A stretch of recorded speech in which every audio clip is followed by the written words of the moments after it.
Okay, So, great. welcome to the Bridging Borders, episode 6. I'm Nitin, and along with Sachio, we are excited to kick off this episode. Today, we have the honor of introducing Mr. Keiichi Aritomo, a thought leader in the global financial sector.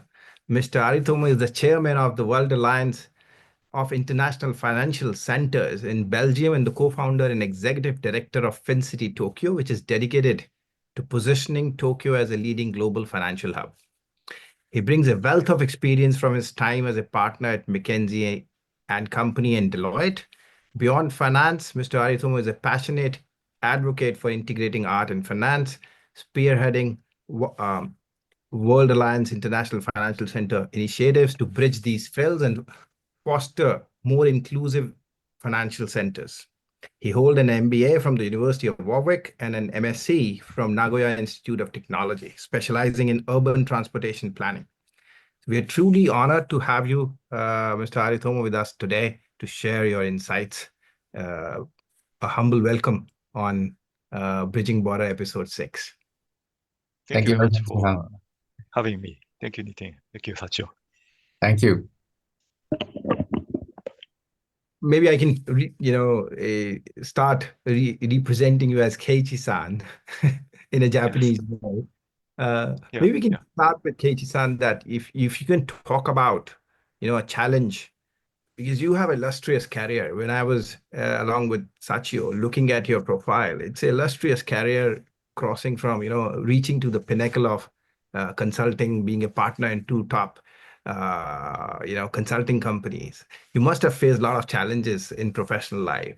So it would be good to hear that what kind of challenges you face and how you maneuver those challenges. Uh, Mm, mm. So let me share some chart. So first of all, I wanted to be a jazz musician when I was young, and but I actually gave up, and I wanted to make enough money as quickly as possible so that I can indulge myself uh, in music rest of my life as soon as possible. So that was my vision when I was still in early 20s. Okay. So going back to your question, what was my biggest challenge being a management consultant? Um, so one, so here's the ikigai, right? And did I have enough ikigai for doing management consulting? The answer is no. But before that, um, why I gave up being a musician, jazz musician to begin with? Yes, I loved playing music so much. And was I good at playing music? I was probably okay, good enough to enjoy myself. Um, was I good enough to get paid? I got paid enough for uh, evening, but it's not sufficient to, you know, make the end meet to have a family at all, and it was unstable at all. I wasn't sure if what the world needs. Uh, I was needed by the world by playing music at all. Um, so it wasn't it wasn't not sufficient for me to justify being a musician when I was in early 20s. Um, so I joined a consulting firm, um, and I noticed that I was relatively good. Um, and I'm gonna explain why, but it's largely based upon my discipline as a jazz musician. I could, uh, improvise. And I have been flexible enough to work with many different kind of people as well. So as a result, I worked in New York City, London, and Bangkok, Singapore, Hong Kong, etc., Frankfurt, uh, um, and then many different markets for different clients. Largely because of the my previous training as a jazz musician to be able to also uh, jam with many different people. So I was probably good enough to be able to make partner in 12 years, right? So it was a little bit faster than my peer to be able to make partnership, to join partnership. Did I love it? Sometimes I enjoyed it. Sometimes I didn't know why I have to spend time to solve some mundane issues, or you know uh, some of the problems are not necessarily um, meaningful uh, to for didn't I didn't feel meaningful to spend time on the problem given by my clients as well. I got paid uh, uh, relatively well, as a partner of a professional or consulting firms. But I wasn't sure if I was needed by the work. I was needed by the client, but not necessarily the client's needs was not necessarily needed by the world as well. So I didn't have enough ikigai. But good thing is that I saved enough money for being a consultant. And I end up doing this for 23 years. Out of 23 years, I was a partner for 12 years, about 12 years. So I probably saved enough money uh, so that I don't have to worry about financials. I have sufficient autonomy from a financial perspective as well. So to your question, the challenge is how to feel ikigai for doing consulting as well.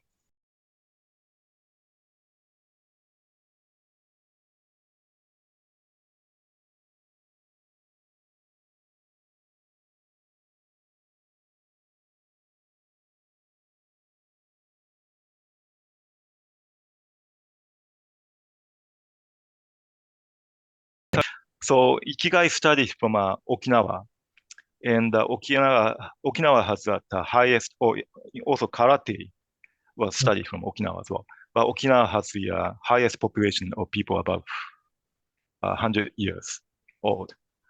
So living longer than 100 years old. So ikigai is a kind of ingredient for people to live long or to be sustainable as well, Yeah. right? So that's my answer to your question, Nitin. But I think that's very interesting. Like, um, how can I summarize? I think your ikigai of music was so strong, which has given you enough energy to sustain the dry world of consulting for 23 years. Because that passion on top of consulting was this, you had a clear vision that it has to be a music which would give a meaningful life to, which has actually triggered you, and you did amazingly well even in consulting. Because even people whose ikigai is consulting, they won't reach to partner so easily, but you have reached that pinnacle of consulting. That's amazing. Keiichi-san, for also sharing your journey, starting becoming from a musician and going through the journey of in the consulting, and now you're in the FinCity and World Alliance. And well, the second question I wanted to ask you, um, as you started from the music and also gaining some improvisation, some of the insights, um, and going through the journey of the corporate world as well. What may have influenced your approach to leadership as opposed to where you were before starting in a corporate world. What has been your biggest influence over the years? Yeah, I guess um, there are some my favorite musicians, but one of my favorite musicians, by the way, this is a net worth, but is Miles Davis, right? And there are a number of interesting quotes from Miles Davis, and also quotes from the musicians who played with Miles Davis. For example, um, Herbie Hancock, right? When he made a big mistake and uh, in chord progressions, and Miles Davis just to play, continue and play his solo as if nothing happened. And then Herbie Hancock said that, "My apologies. I'm so sorry for making that mistake." Oh, did you? He didn't even notice. So he was flexible enough to, play by the ear and react to the situation. And this is very important for fund management as well. Market goes up, goes down, but you have to do your best, and you have to, you know, take advantage of the market fluctuation as well. You still make money no matter which direction you go, right? So that's the kind of mindset I was very inspired about. And also when during the whenever he does rehearsal, he doesn't wait for his members. When uh, when it comes, let's start. Yeah, but some people not here yet. Don't care. Just keep going, keep going. They join when they can join, right? Doesn't matter. Um, and so he's not influenced by the external situation so much. And leadership style, basically, he inspired other people, and then but also he tried to band team members shine as much as possible when he's not playing a solo, right? So yeah, so I think there's a lot of things we can learn, and I think I learned a lot from jazz, but those learning experience was quite relevant to business environment as well. Amazing. Thank you so much. I think very interesting point that you also mentioned about Miles Davis. Also, I'm in the musician as well, so really how you explain about Herbie Hancock and how Miles Davis had given, and also that you mentioned about that don't worry about externalities to go and also continue to inspire other people. Of course, there are some challenges in external changes, which is really great to understand. Thank you so much for this. Yeah. I think what you were saying is very interesting. So it's a very cliche question, but I still want to ask you, Keiichi-san, if you have any inspiration in your career, like who you thought were your mentors or the people you looked up to, who has inspired you to, even in your consulting and music world? Yeah, I don't actually know, but when I was working in the US, I think I was on my way from the airport to my client in Columbus, Ohio. I was driving, and when I was driving, while I was driving, I was listening to radio station, and I accidentally there was an interview on the radio um, with Mark Cuban, venture capitalist. Mhm. and owner of a very famous basketball team as Yeah. well. Yeah. Uh, is a is that the Dallas Mavericks? Yes, it was Maverick, that. Yes, that. Maverick or something. And he was saying um, he was employed first, but he was not a good employee.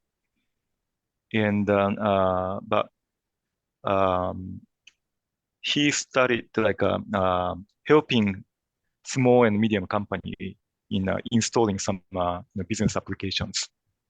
And then most of people couldn't install successfully, right?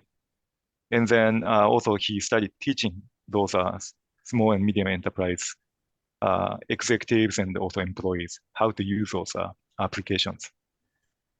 That's how started making money. He started making money. So as a consultant, he became a consultant. But eventually he noticed that some of their business applications are useful, some of them are useless. So he started investing into those useful applications.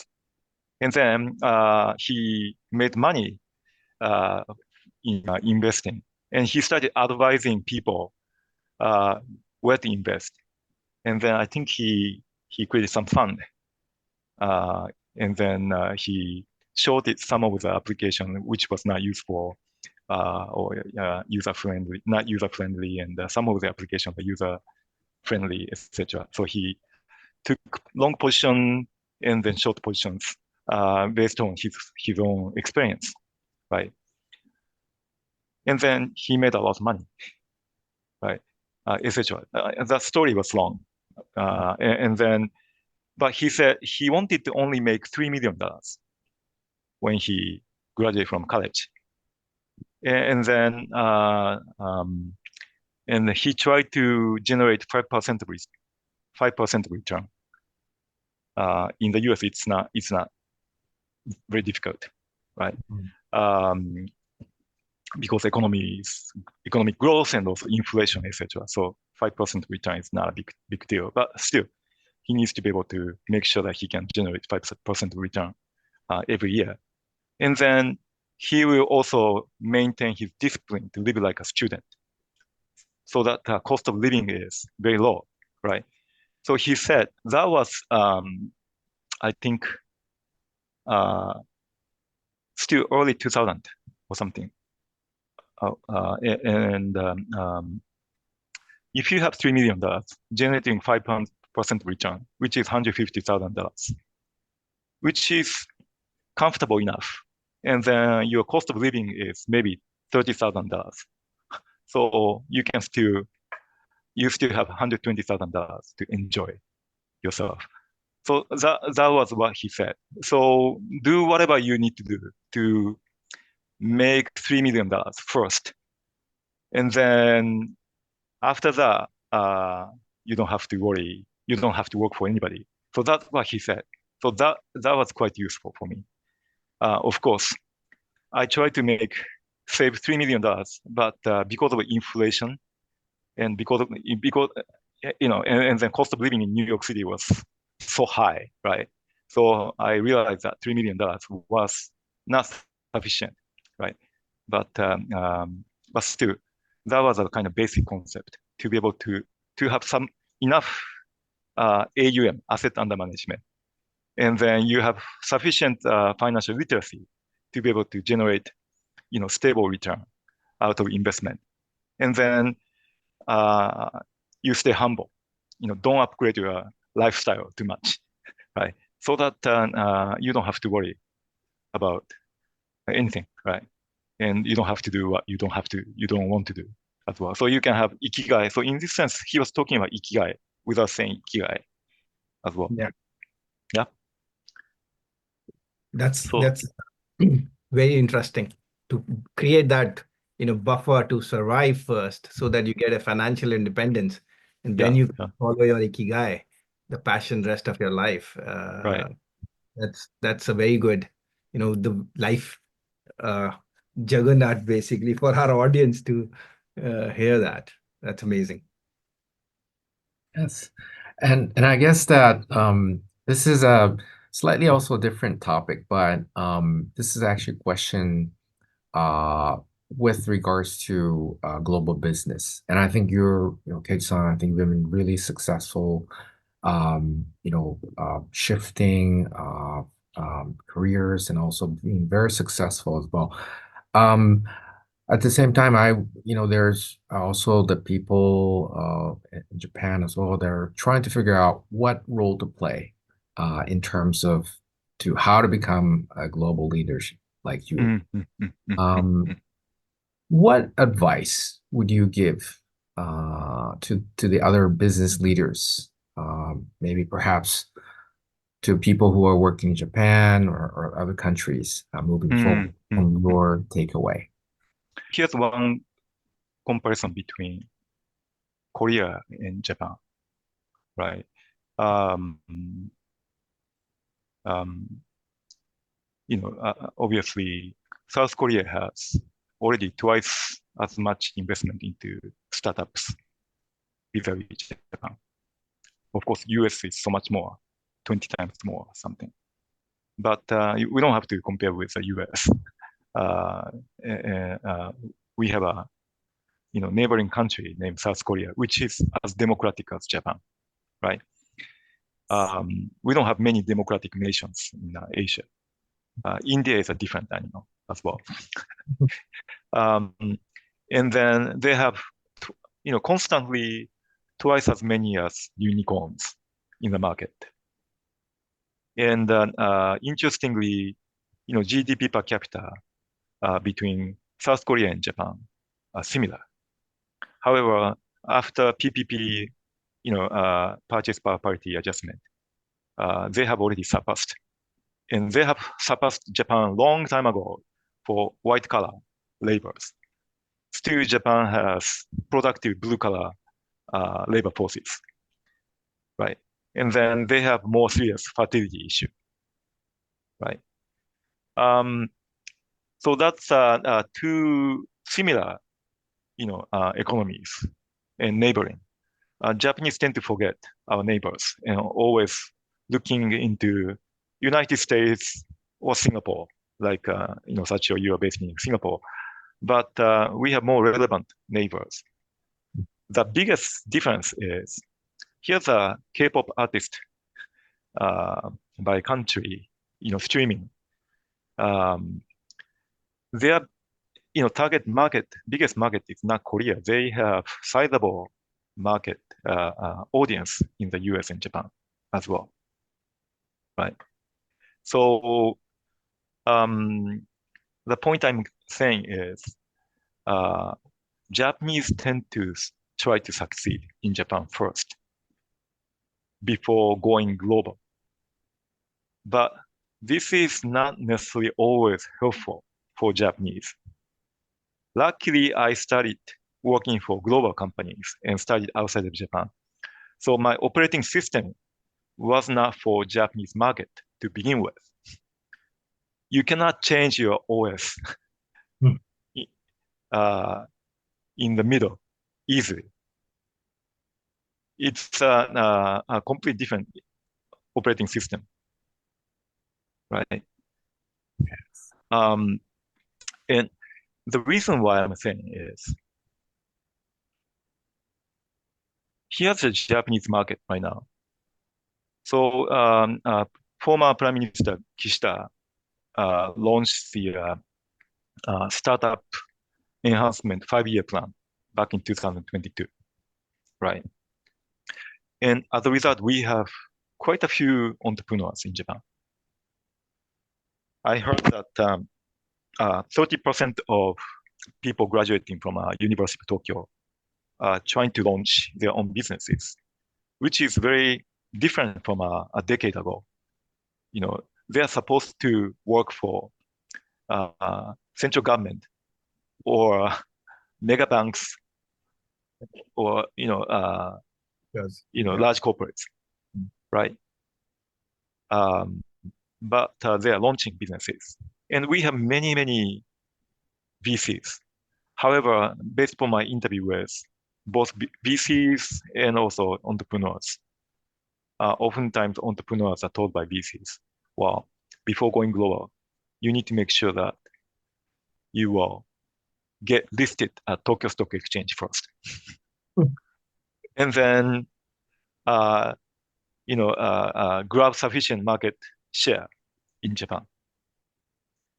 This is number priority for you. Before, forget about global, right? Just do your thing. And then, and then, go IPO, go public as soon as possible. So that was oftentimes the instruction from venture capitalists and also, underwriters, brokers, etc. But what's happening is, because of this, a vast majority of companies, actually 90% of companies, they hit the highest share price or market capitalization at the time of IPO, and they go down very quickly.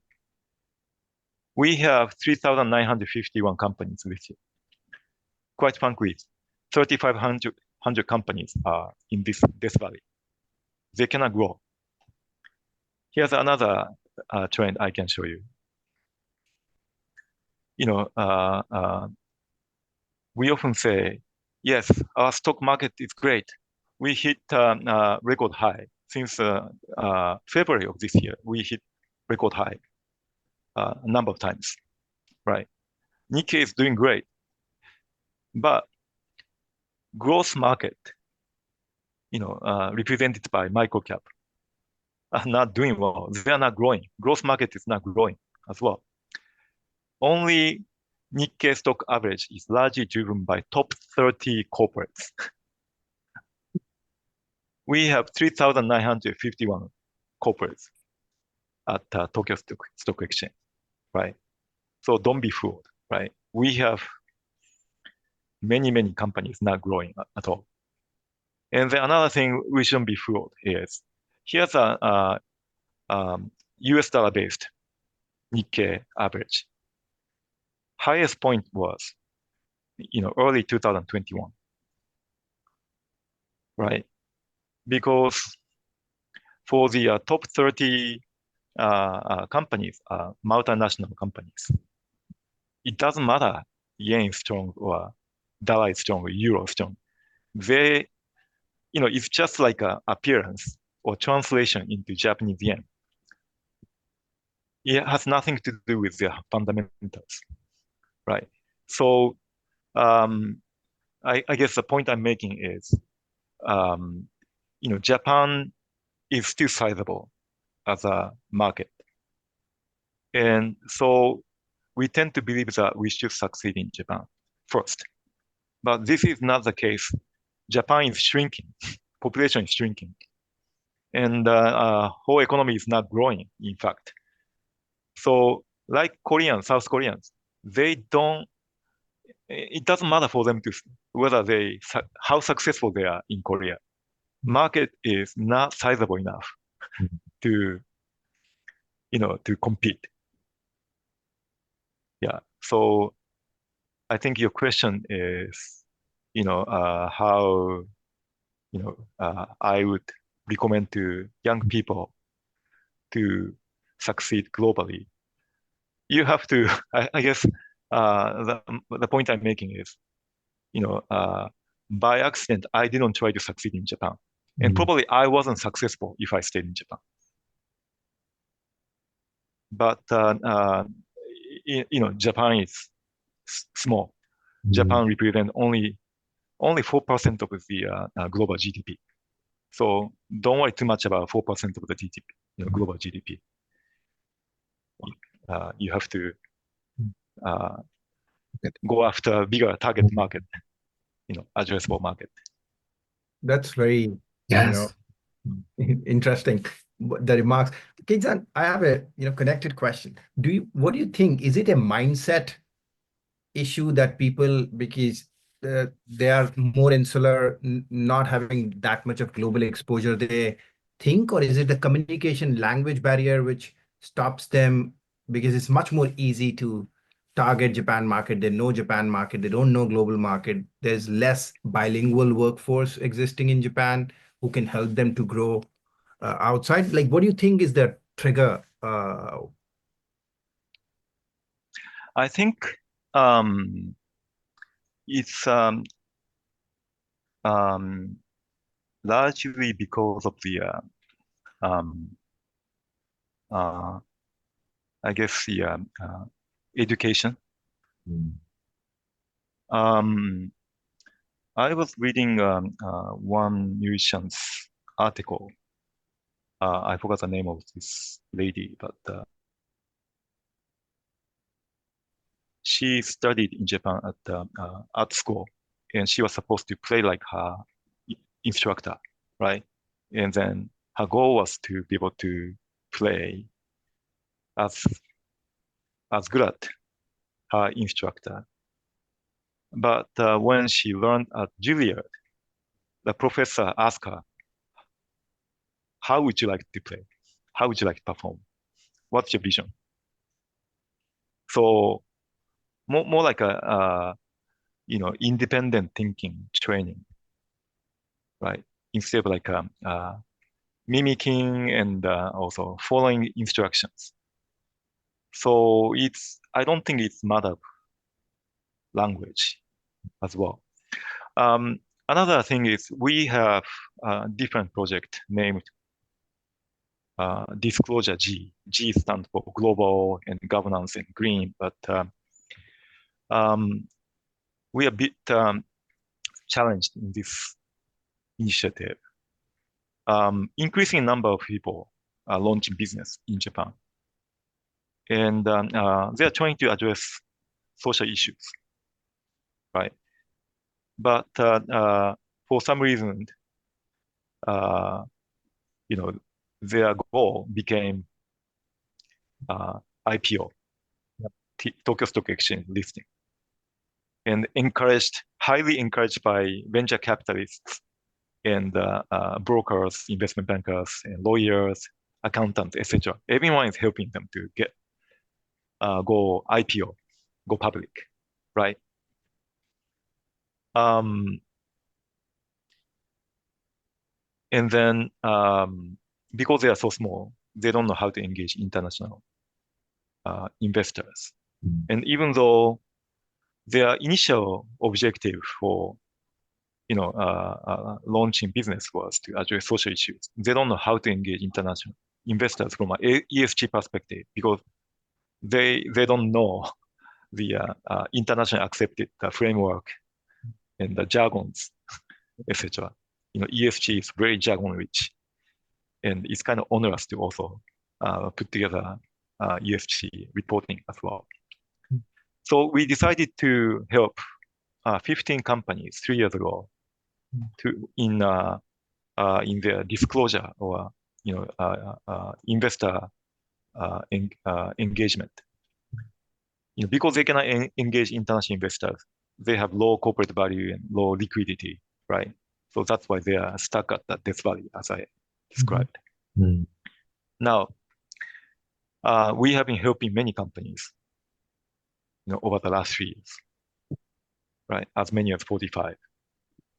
How many companies have higher corporate value, market capitalization out of 45? Only 2, right? And it's not because of the language.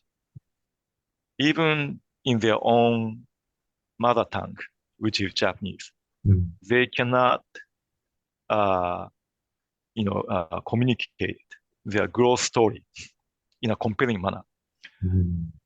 Their growth story was up to IPO. After IPO, they don't know what to do.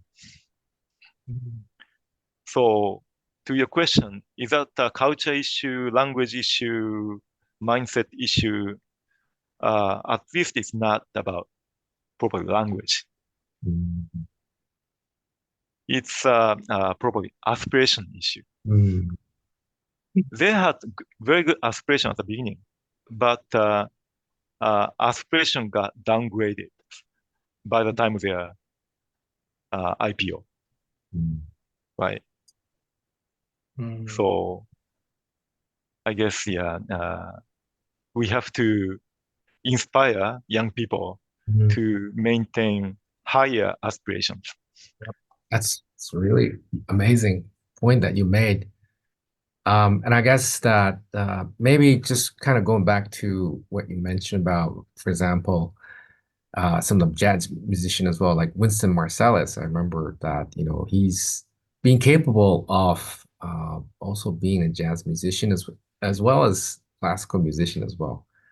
And I guess this kind of resonates with what you mentioned about maybe the goal and the perspectives that having that, I guess, broad perspectives will probably will definitely help maybe the young leaders to be successful. Not like really focused on just maybe one specific area, but that's definitely the lesson that I learned Yeah, from I think success, what does success look like, right? And uh, you have to keep on asking, right? What's important for you? What's your ikigai, right? So, um, you know, uh, here are some key questions, right? Do you think it makes sense for performing artists to pursue commercial success?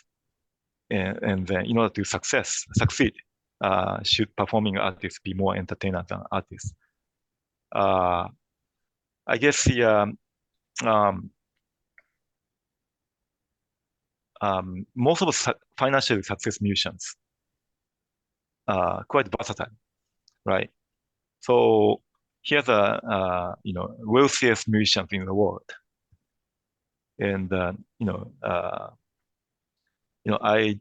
I was surprised to see that Taylor Swift is still number 4. I thought she's the wealthiest musician in the world, but Jay-Z is number 1. Net worth is $2.5 billion, right? And this is not how we should measure success of musicians. However, which indicates that you can be wealthy, uh, being a musician as well. There's nothing wrong to be wealthy as well, but this is not the goal. But one thing I noticed is, only jazz musicians on top 20 is have output. And Mm. from a jazz musician perspective, uh, uh, I'm not a big fan of have output, but it's more like it's like a mapo tofu without garlic, right? That's not enough uh, punch. It's comfortable as a background music as well. But this is not how he made money. Uh, he's a talented jazz trumpeter for sure, right? And he got many awards like a Grammy Awards 9 times and Tony Award, etc. But he made money largely because he co-founded A&M Record, which was sold for $460 million. And then A&M labeled many pop musicians like you know uh, Janet Jackson and the Carpenters as well. So he was flexible and versatile enough. He didn't you know he was not stuck in one specific genre per se, right? Mm. And then second most um, uh, uh, second wealthiest jazz musician is Quincy Jones. And how Quincy Jones made money is largely because Michael Jackson, right? He produced many of those Michael Jackson's albums. But at one time, he was a competitor of Miles Davis as a jazz trumpet as well. So he's a good, serious jazz trumpeter as well. Right? So, so you have to, I guess, in order to achieve financial success, you have to be, you know, uh, versatile and flexible, Mm. uh, so that you don't stay in a small niche market. Jazz is a very small niche market as well. But if you stay in this niche market, it's hard to at least financially succeed. Yeah. So same for the Japanese market. If you are stuck in Japan, there's nothing wrong with Japanese market, but if you are stuck in a very niche small market, it's hard to grow and it's hard to financially succeed as well. So it's more like a financial literacy. You have to have financial,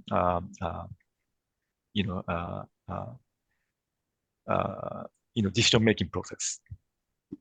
Which market do you want to go after? Yeah. And then unless you succeed financially to some extent, you cannot achieve your autonomy or ownership of your life either. Wow. Thank you. That's very insightful comment that you made about being flexible. Of course, I understand that we need to have our uniqueness, but at the same time, we probably want to have wide perspective and also that also deals with various stakeholders. Could be a competitors as well, but how actually can create some value to the wider stakeholders is what these successful people have done. So it's thank you so much for this great insights that you answered. It's amazing. I think thanks a lot, yeah, Aritomo-san. And it's great. The one thing which remained with me, which is I think the aspiration, that the vision has to be very big. You cannot start with a smaller vision to achieve anything. Like the same what applied to the startup founders in Japan. The aspiration, they start with a big aspiration, but it gets becomes small and just become limited to TSE rather than NY, New York Stock Exchange. It could be, right? That's a very good insight. Thanks a lot for your time today, Keiichi-san. Really My appreciate pleasure. it. Thank you very much. Thank you. Thanks a lot. My Great. pleasure. Thank you for having me. Thank you very much. All right.